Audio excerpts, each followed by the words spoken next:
जय हिंद साथियों, मैं मनोज एक बार फिर आपके सामने समास चैप्टर को लेकर आया हूं।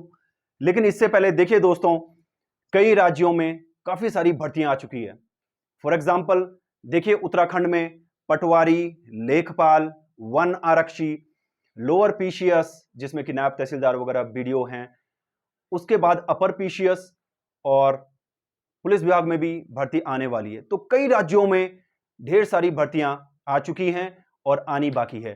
तो दोस्तों देखिए, ऐसा होता है कि जब किसी विशेष क्षेत्र में, किसी पर्टिकुलर क्षेत्र में बारिश होती है तो उस क्षेत्र में जितने भी सड़कों में या रास्ते में जितने गड्ढे होते हैं, कोई छोटा गड्ढा होता है, कोई बड़ा होता है, तो वो अपनी क्षमता के अनुसार बारिश के पानी को कलेक्ट करता है, इकट्ठा करता है। छोटा जो होगा वो कम पानी इकट्ठा करेगा, बड़ा होता है वो ज्यादा जल इकट्ठा करेगा। तो यहां पे ये बताने का तात्पर्य यह है कि भर्तियां व अवसर काफी सारे इस समय आपके सामने हैं। एसएससी जीडी में भी है, पटवारी, लेखपाल, लोअर पीसीएस, अपर पीसीएस, काफी सारी भर्तियां, ग्राम पंचायत विकास अधिकारी, काफी भर्तियां आ चुकी हैं डिफरेंट स्टेट्स में। तो ये अवसर, ये भर्तियां काफी आ गई हैं, काफी आनी बाकी है।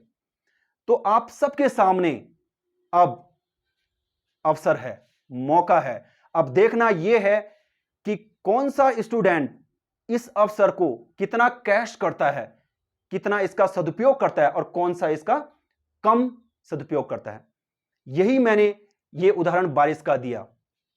तो दोस्तों, इसके साथ अब हम अपने इस समास चैप्टर को आगे बढ़ाते हैं। इसकी 2 ऑलरेडी वीडियोस मैं यूट्यूब में अपलोड कर चुका हूं। ये इसका 3rd वीडियो है। इसमें हम इस चैप्टर को आगे बढ़ाते हैं। देखिए दोस्तों, समास, इसमें जो पहला टॉपिक होगा अभी का, वो आप देखिए कि पदों की प्रधानता के आधार पर वर्गीकरण। देखिए, मैंने बताया था आपको, समास में मेल होता है शब्दों का या पदों का, ठीक है। पद शब्द बता रखा है मैंने क्या है। अब देखिए, इन पदों में जब समास बनता है, फॉर एग्जांपल आप ये वाला लीजिए, नीलकंठ। तो इसमें भी 2 पद हैं, नील और कंठ। प्रथम पद नील हो गया और द्वितीय पद या शब्द कहिए आप, कंठ हो गया। तो पदों की प्रधानता, इसमें जो पहला और दूसरा पद जो होते हैं इनमें समास में, तो इनकी प्रधानता, प्रधानता मींस इंपॉर्टेंस, इंपॉर्टेंस या प्रधानता के आधार पर भी इनका वर्गीकरण, क्लासिफिकेशन किया गया है। पदों की प्रधानता का मतलब क्या है? देखिए, किसी में प्रथम पद जो पहला है वो प्रधान होता है, इंपॉर्टेंट होता है। किसी में उत्तर पद या दूसरा पद इंपॉर्टेंट होता है। तो इसलिए इनका वर्गीकरण किया गया है, पदों की प्रधानता के आधार पर वर्गीकरण। तो इसमें देखिए दोस्तों, पहला है पूर्व पद प्रधान, जिसमें पहला पद प्रधान होता है, वो है आपका अव्ययी भाव समास। पहला, ये पहला जैसे पहला पद होता है, ठीक है। दूसरा देखिए आप, उत्तर पद प्रधान। उत्तर पद या द्वितीय पद किसमें प्रधान होता है? वो इन 3 समास में होता है, तत्पुरुष समास, कर्मधारय समास एंड द्विगु समास। इन तीनों में उत्तर पद या द्वितीय पद भी कह सकते हैं, सेकंड पद भी हम बोल सकते हैं। फॉर एग्जांपल ये लास्ट में कंठ देखिए आप, ये सेकंड पद है। तो उत्तर पद प्रधान इन 3 समासों में होता है, तत्पुरुष, कर्मधारय और द्विगु समास में। आगे चलिए दोस्तों, देखिए, और दोनों पद प्रधान, दोनों पद इंपॉर्टेंट किसमें होते हैं? प्रधान किसमें? द्वंद्व समास में, ठीक है। यहां पे देखिए द्वंद्व मैंने समझा कर, राम कृष्ण, राजा रंक, अन्न जल, नदी नाले, पाप पुण्य। तो इसमें पहला वाला भी, प्रथम पद भी इंपॉर्टेंट होगा और उत्तर पद जिसको हम द्वितीय पद कहते हैं या सेकंड पद कह लीजिए, ये भी इंपॉर्टेंट होगा। लास्ट वन इज दोनों पद अप्रधान। देखिए अप्रधान, अ हिंदी का एक उपसर्ग होता है जिसका मतलब होता है नहीं। तो अ नहीं, प्रधान मतलब इंपॉर्टेंट, जिसमें कोई भी पद प्रधान नहीं होता है, इंपॉर्टेंट नहीं होता, तो वो होता है आपका बहुब्रीहि समास में। बहुब्रीहि समास में कोई भी पद प्रधान नहीं होता है, दोनों में से कोई भी प्रधान नहीं होता है, और वो दोनों मिलकर किसी तीसरे की ओर संकेत करते हैं, वो प्रधान होता है तीसरा वाला। यहां पे देखिए आप, बहुब्रीहि समास, कोई भी पद प्रधान नहीं होता है और दोनों पद मिलकर तीसरे की ओर संकेत करते हैं, वो प्रधान होता है। फॉर एग्जाम्पल यहां पे देखिए, नीलकंठ, नीला है कंठ जिसका, तो नीला भी इंपॉर्टेंट नहीं है, कंठ भी इंपॉर्टेंट नहीं है, दोनों मिलकर तीसरे की ओर संकेत करेंगे जो कि शिव है, भगवान शिव है। तो ये वाला तीसरा वाला इंपॉर्टेंट है। तो दोस्तों अभी मैंने आपको बताया पदों की प्रधानता के आधार पर वर्गीकरण समास का, ये आपने देख लिया होगा, पूर्व पद, उत्तर पद, दोनों पद और दोनों पद अप्रधान, ये क्लियर हो गया। इसके बाद हम चलते हैं दोस्तों, अब ये जो 6 प्रकार के समास हैं, बहुब्रीहि समास, द्वंद्व समास, द्विगु समास, अवययी भाव समास, तत्पुरुष समास, कर्मधारय समास, ये जो 6 प्रकार के समास हैं इनको हम डिटेल में करेंगे, इनको समझेंगे with the help of these examples, with the help of their examples. मैंने सबके 5-5 एग्जांपल्स लिखे हैं ताकि इसको अच्छी तरह समझने में हमें आसानी हो। देखिए दोस्तों, सबसे पहला है बहुब्रीहि समास। पहले हम बहुब्रीहि समास को लेते हैं। तो दोस्तों इसमें क्या होता है, इसमें कोई भी पद प्रधान नहीं होता है, वो दोनों पद तीसरे मिलकर तीसरे की ओर संकेत करते हैं और वो तीसरा वाला प्रधान होता है। देखिए बहुब्रीहि समास, कोई भी पद प्रधान नहीं, जैसे लंबोदर है, पहला है लंबा, दूसरा है उदर, प्रथम पद क्या हो गया लंबा, उत्तर, दूसरा पद क्या हो गया उदर, तो पहला वाला भी इंपॉर्टेंट नहीं है, दूसरा भी नहीं है, पर ये दोनों मिलकर किसी तीसरे की ओर संकेत करते हैं जो है आपका गणेश भगवान, तो ये वाला इंपॉर्टेंट है। तो बहुब्रीहि समास में कोई भी पद प्रधान नहीं होता है, दोनों पद मिलकर किसी तीसरे की ओर संकेत करते हैं, वो प्रधान होता है।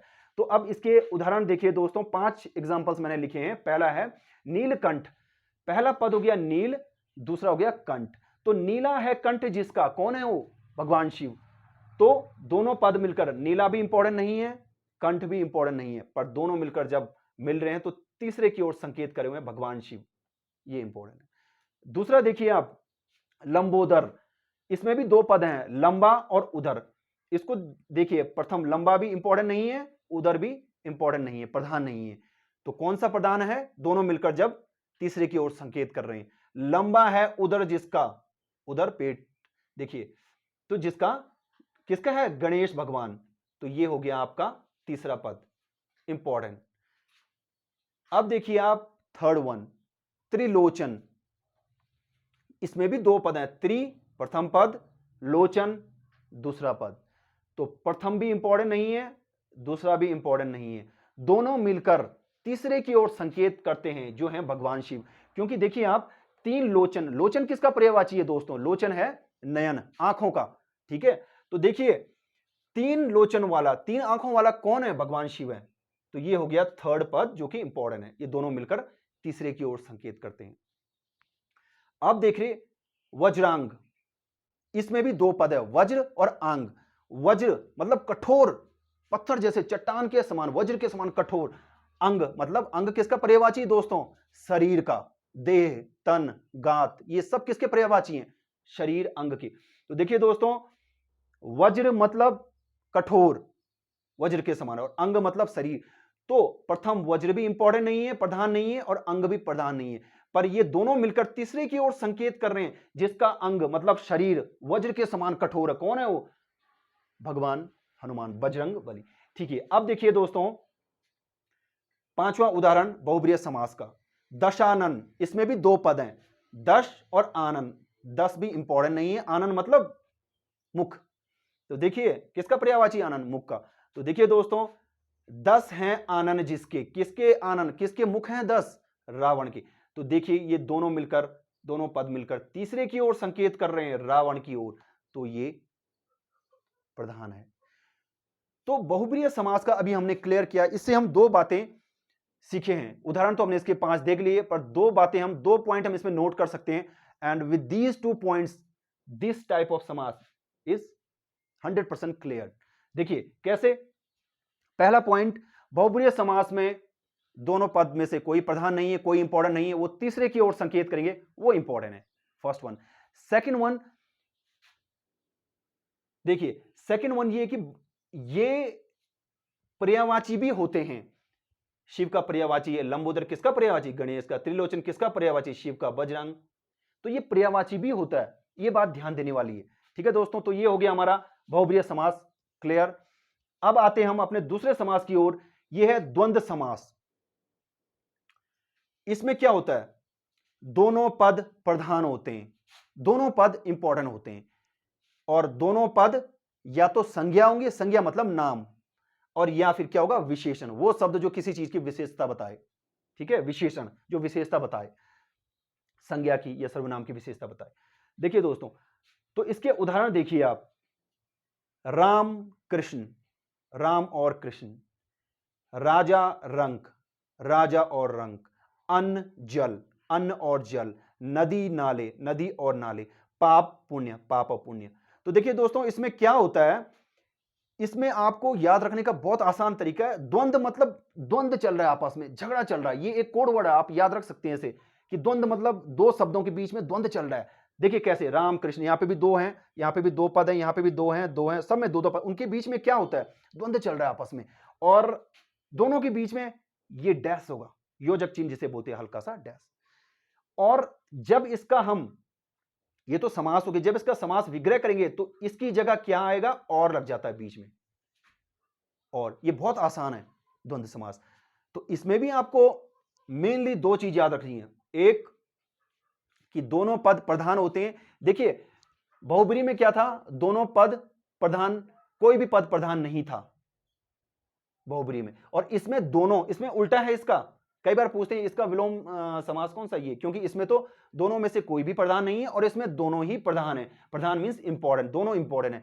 तो इसमें दो पद, फॉर एग्जांपल देखिए, रामकृष्ण, दोनों इंपॉर्टेंट है, सब में दोनों इंपॉर्टेंट है, दोनों पद प्रधान है, एक तो ये याद रखना है। और दूसरा याद रखें, दोनों पद जो होंगे ये देखिए, वो या तो संज्ञा होंगी या विशेषण होंगे। संज्ञा मतलब नाम। अब यहां पे देखिए, राम और कृष्ण दो पद हैं, राम भी संज्ञा है, नाम है, और कृष्ण भी नाम है। तो या तो संज्ञा होंगी नाम, या विशेषण होगी जो विशेषता बताते हैं शब्द, संज्ञा या सर्वनाम की, या तो विशेषण होंगे या संज्ञा। तो दोस्तों, ये दूसरा प्रकार का द्वंद्व समास भी क्लियर होता है। अब हम बढ़ते हैं तीसरे की ओर। आइए दोस्तों, अब हम आगे चलते हैं। देखिए तीसरे प्रकार का जो समास है वो है द्विगु समास। इसमें दोस्तों जो प्रथम पद होता है, इसमें भी आपको दो चीजें याद रखनी है। जो प्रथम पद है वो संख्यावाची होता है, वो किसी संख्या की तरफ इशारा करता है, संख्या को डिनोट करता है, संख्या के बारे में बताता है। और जो अंतिम पद जो होता है, प्रथम पद संख्यावाची होता है, संख्या के बारे में बताता है, और अंतिम पद जो दूसरा पद होता है वो संज्ञा होता है। संज्ञा मतलब नाम होता है, नाउन होता है। देखिए इसके भी 5 उदाहरण हैं, त्रिदेव, सप्तऋषि, तिरंगा, त्रिवेदी, नवरत्न। तो फर्स्ट वन, त्रिदेव, प्रथम पद त्रि, त्रि मतलब तीन, देव मतलब देवताओं का समूह। तो प्रथम में देखिए संख्या है। दूसरा देखिए सप्तऋषि, प्रथम पद सप्त मतलब 7, और ऋषि देखो 7 ऋषियों का समूह, इसमें भी संख्या है प्रथम पद। तिरंगा, प्रथम पद ती मतलब 3, और रंग मतलब रंग वाला, 3 रंगों वाला, इसमें भी संख्या। त्रिवेदी, त्रि और वेदी, 3 वेदों का को जानने वाला। And the last one is नवरत्न, नव मतलब 9 रत्न का समूह। देखिए प्रथम पद संख्या है, और जो अंतिम है दूसरा वाला है वो संज्ञा है, नाम है। अब देखिए दोस्तों, ये द्विगु समास में भी आपको दो ही चीजें याद रखनी है। इसमें जो प्रथम पद होता है वो संख्यावाची होता है, किसी संख्या के बारे में बताता है, मेन चीज इसकी है। और अंतिम पद जो होगा संज्ञा होगा, नाउन होगा, नाम होगा किसी का। अब आते हैं हम फोर्थ वन में, जो कर्मधारय समास है। इसमें दोस्तों विशेषण विशेष्य का संबंध होता है। इसमें भी दो बातें आपको याद रखनी है। जो कर्मधारय समास में होता है उसमें जो दो पद होते हैं उनमें आपस में विशेषण और विशेष्य का संबंध होता है। एक विशेषण होगा जो विशेषता बताएगा, और दूसरा विशेष्य होगा, विशेष्य वो होगा जिसकी विशेषता बताई जाती है। तो विशेषण विशेष्य का संबंध होता है। और दूसरा है उत्तर पद प्रधान होता है। दूसरा वाला जो उत्तर वाला पद है वो प्रधान होता है, वो इंपॉर्टेंट होता है। ये दो बातें आपको कर्मधारय समास में माइंड में याद रखनी है। अब देखिए इसके उदाहरण भी 5 बता रखे, नीलकमल, पीतांबर, महासागर, दीर्घायु, महादेव। जो सबसे पहले है नीलकमल, प्रथम पद नील, दूसरा कमल, नीला है जो कमल। दूसरा है पीतांबर, पीत मतलब पीला, अंबर, अंबर किसका पर्यायवाची है, वस्त्र का, वस्त्र के पर्यायवाची अंबर, पट, वसन, वस्त्र। देखिए तो पहला हो गया पीत मतलब पीला, अंबर मतलब वस्त्र। तो पीले वस्त्रों, पीले हैं जिसके वस्त्र, पीला है जो वस्त्र। देखिए महासागर, महान है जो सागर। दीर्घायु, दीर्घ है जिसकी आयु, महादेव, महान है जो देव। तो देखिए आप, इस प्रकार के समास में जो कर्मधारय है इसमें विशेषण और विशेषण का संबंध होता है। जैसे एक विशेषण विशेषक कैसे, देखिए नील कमल, नीला है जो कमल, तो नीला शब्द विशेषण हो गया, जो विशेषता बता रहा है कि कमल कैसे रंग का है, नीले रंग का है, तो ये विशेषण हो गया। और कमल विशेष्य हो गया, क्योंकि कमल की विशेषता वो बता रहा है कि कमल कैसे रंग का है, नीला। यहां पे देखिए पीतांबर, पीत और अंबर, जो पीत शब्द है वो विशेषण हो गया, क्योंकि वो विशेषता बता रहा है कि अंबर जो कपड़ा है वो कैसे रंग का है, पीले रंग का है। तो पीत आपका विशेषण हो गया और विशेष्य हो गया अंबर कपड़े, क्योंकि उसकी बात की जा रही कि वो है पीले रंग का। तो महासागर, महान है जो सागर, महान तो हो गया आपका विशेषण, क्योंकि विशेषता बता रहा है कि महान है, पर कौन है महान, सागर, तो सागर की विशेषता बताई जा रही इसलिए वो विशेष्य है। दीर्घायु, दीर्घ है जिसकी आयु, दीर्घ विशेषण हो गया, जो बता रहा है कि आयु कितनी किसकी दीर्घ है, लंबी है, और आयु के बारे में बात हो रही है, आयु की विशेषता बता रहा है, तो आयु हो गया आपका विशेष्य। ऐसे आपका महान देव, महादेव हो गया, महा मतलब महान, ये महान तो हो गया आपका विशेषण, क्योंकि वो विशेषता बता रहा है कि महान है, और किसकी विशेषता बता रहा है, देव की, कि देव जो है वो महान है, तो ये आपका विशेष्य हो गया देव। तो दोस्तों ये चौथे प्रकार का कर्मधारय समास क्लियर हुआ। मेन चीज आपको याद रखनी है इसमें, पहला point, main first and the foremost and the most important point इसका एक ही है, विशेषण विशेष्य का संबंध होता है इसके दोनों पदों में, एक विशेषण होगा तो दूसरा विशेष्य होगा। तो दोस्तों fourth one is clear. Now we will move on to the fifth one. पांचवा प्रकार का है तत्पुरुष समास। इसमें भी दो पॉइंट याद रखने हैं। पहला है दूसरा पद जो होगा वो इंपॉर्टेंट होगा, प्रधान होगा, और इंपॉर्टेंट चीज सेकंड थिंग, जो विभक्ति चिन्ह होते हैं वो लुप्त हो जाते हैं, इस समास में गायब हो जाते हैं, हट जाते हैं।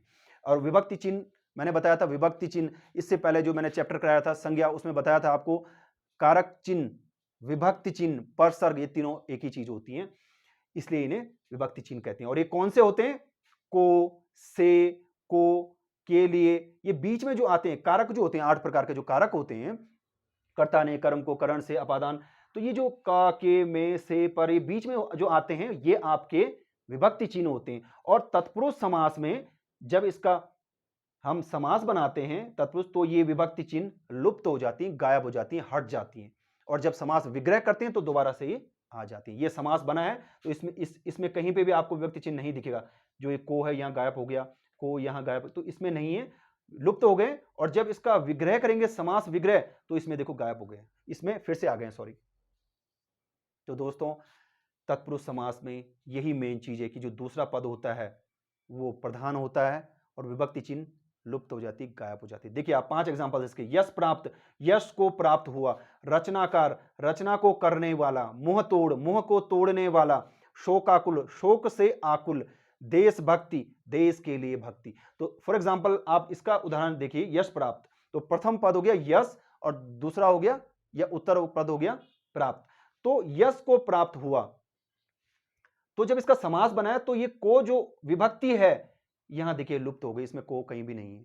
और जब समास विग्रह करेंगे, तोड़ेंगे, तो यहां पे फिर आ जाएगा को। इसमें फिर देखिए आप रचना को, रचनाकार, रचना को करने वाला, तो जब इसका समास बना तो ये को जो है यहां गायब हो गया, लुप्त हो गया, और यहां पे विग्रह करने पे फिर आ गया। मुंह तोड़, मुंह को तोड़ने वाला, को यहां पे है, यहां गायब। तो ये सभी पांचों प्रकार के जो उदाहरण बताए ये तत्पुरुष समास के। इसमें आपको दो चीज याद रखनी है कि दूसरा पद प्रधान होता है और विभक्ति और प्रसर्ग जो ये होते हैं कारक चिन्ह, ये समास बनने पे लुप्त हो जाते हैं, गायब हो जाते हैं।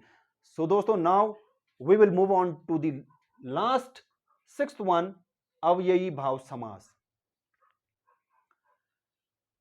इसमें दोस्तों, इसमें भी दो बातें आपको याद रखनी, जो प्रथम पद होता है वही इंपॉर्टेंट होता है, प्रधान होता है, और प्रथम पद अव्यय होता है। अव्यय जो शुरू में जुड़ता है शब्द के, देखिए प्रतिदिन, आजन्म, यथासंभव, भरपेट, प्रतिकूल। देखिए आप प्रतिदिन, पहला पद है प्रति और दूसरा है दिन, तो प्रतिदिन मतलब प्रत्येक दिन। तो जो शुरू में प्रति लगा है, आ लगा है, यथा लगा है, भर लगा है और प्रति लगा है, ये शुरू में जो लगे ये ही अव्यय हैं। ये समास बहुत आसान है, जिसके स्टार्टिंग में ये लगे होंगे अव्यय, वो आपका अव्ययी भाव समास होगा, क्योंकि अव्यय का मतलब ही होता है कि स्टार्टिंग में जुड़ा हुआ, चाहे वो प्रति हो, आ हो, यथा हो, भर हो, प्रति हो, अनु हो, ये चीजें होती हैं अव्यय। तो आपको ये लास्ट वाला जो है अव्ययी भाव समास, इसमें भी दो बातें ही याद रखनी है कि जैसे कि नाम से पता चल रहा है अव्ययी भाव समास, तो प्रथम पद जो होगा वह अव्यय होगा और प्रथम पद ही प्रधान होगा। तो दोस्तों देखिए, ये छठवां व आखिरी प्रकार का समास हमने क्लियर कर दिया और आई होप आपने 6 के 6 प्रकार के अच्छी तरह समझे होंगे, आत्मसात किए होंगे। और आज का हमारा ये वीडियो दोस्तों यहीं पे समाप्त होता है। इसका नेक्स्ट वीडियो हम डालेंगे, बहुत जल्द शूट करेंगे और अपलोड करेंगे यूट्यूब में। इसी चैप्टर का होगा, वो कंटिन्यू चलेगा क्योंकि अभी इसके बारे में काफी कुछ जानना बाकी है। तत्पुरुष समास के जो 7 प्रकार के हैं वो भी देखने हमने, और कई समास ऐसे हैं जिनमें काफी सारे स्टूडेंटों को वो होता है, डिफरेंशिएट करने में दिक्कत आती है, कंफ्यूजन होता है कि सर ये इसमें है कि इसमें है। तो उसका भी हम 100% क्लियर करेंगे, बस आप बने रहिए हमारे इस चैनल पे। तो जय हिंद दोस्तों।